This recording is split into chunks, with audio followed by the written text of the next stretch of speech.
This is the first time in our lifetimes where we've truly been connected globally as a community.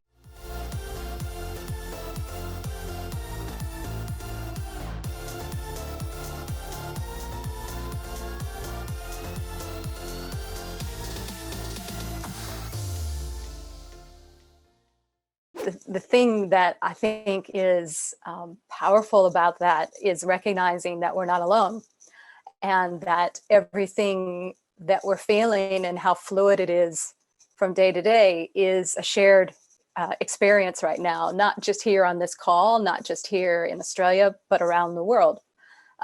This is the first time in our lifetimes where we've truly been connected globally as a community in such a big way, unfortunately, in a crisis.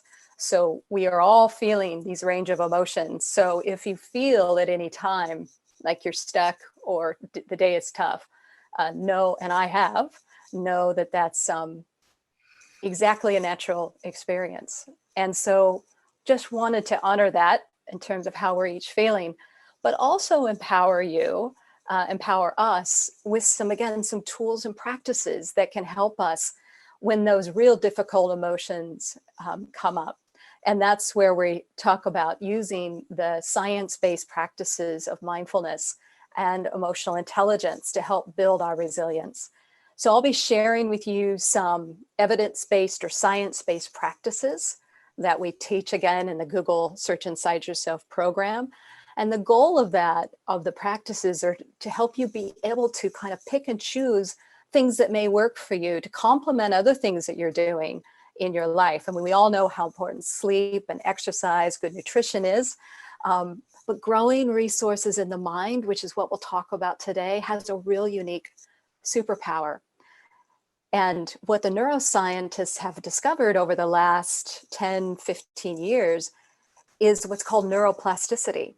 So what that means is we can change the structure and function of our brain based on what we focus on and pay attention to.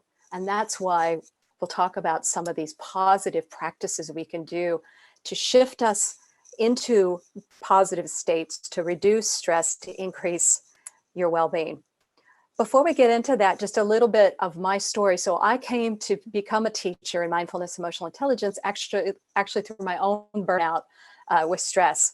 As Alex said, I was a partner at Mercer. I was running the largest business division, and I just burned out completely from stress. And I quit and actually walked away from a really, really good job and a couple colleagues that I loved because I didn't have tools and practices to really become more compassionate towards myself and build my resilience. So then I went on a journey to not only practice mindfulness and yoga, but then applied and became one of these first teachers of this wonderful program, with the belief that we need to all support each other in the workplace to help build our mental well-being. So in 2015, I became a teacher, and I've had the joy of teaching in addition to still being a business leader ever since. So with that, let me share some of these practices. And the powerful thing about these are, just like we all are practicing some very similar habits in our outside world, right? We're practicing social distancing, we're washing our hands and looking for hand sanitizer and actually doing all those good things. So we're protecting ourselves outside. And what today we're going to talk about is the inner world of how we can also protect ourselves and help ourselves thrive and navigate during this time, because it's hard, right? It is really, really hard. And if you're feeling flat, that's totally okay, right? And if you're feeling great, that's totally okay. It's just, we're all adjusting to this new way of living and working. But we can, again, the good news is we can be empowered by growing some of these inner resources with some of these practices that are short and simple to do. So let me take you through those. I've pulled out 5 of some of our favorites from the course.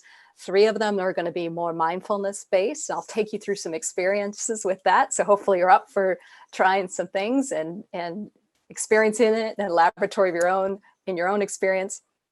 And then 2 of those will also be more emotional intelligence practices, particularly around self-management and when we're triggered.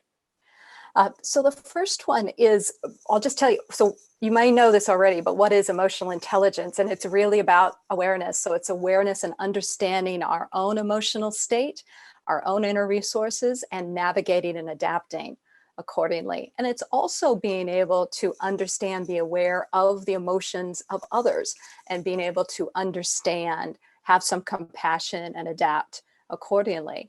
And the link to mindfulness is the fact that mindfulness helps build our awareness.